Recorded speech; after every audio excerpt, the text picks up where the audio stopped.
Since taking office in his second term, Donald Trump has sharpened his rhetoric toward Canada, deriding it as our cherished 51st state, and even suggesting Ottawa should pay $61 billion to stay in America's defense umbrella, or pay nothing if it became the 51st state. He has hinted at tariffs across sectors, framing Canada as an economic dependent rather than a sovereign partner. At one rally, he dismissed the border as an artificial line, provoking sharp backlash north of the 49th parallel.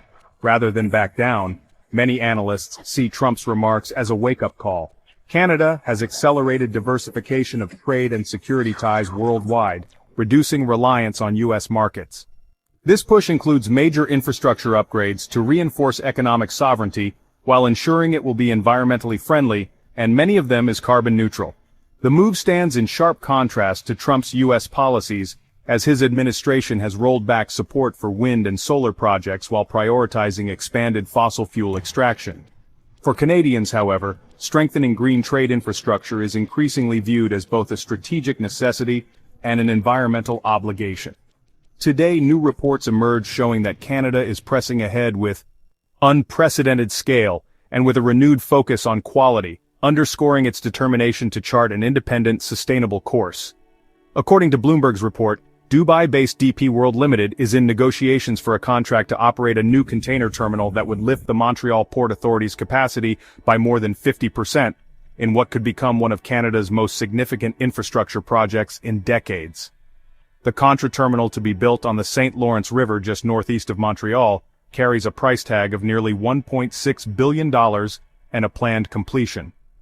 On July 29, the Montreal Port Authority submitted a notice of intent to begin preliminary site preparation for the terminal on September 29, pending regulatory approval.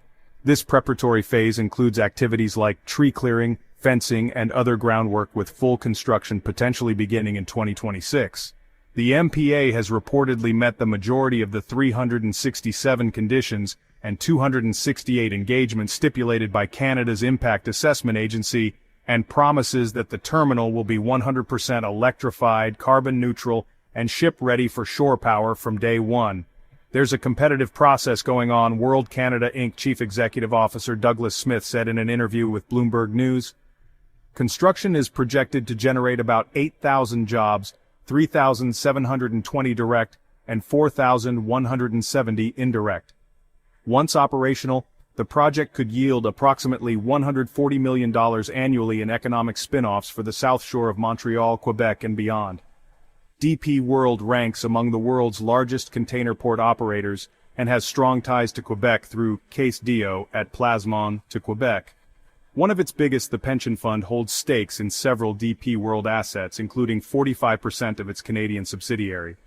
The Contra project has been on the drawing board since the 1980s, when the Port Authority first purchased the land.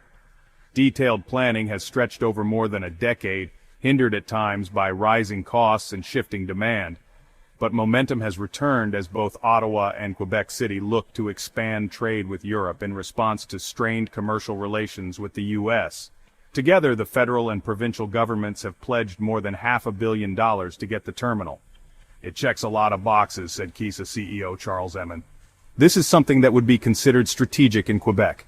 We like infrastructure, we're good in ports, we have expertise, we have the operator. The Port of Montreal currently handles 2.1 million containers annually, a capacity expected to be maxed out by 2030.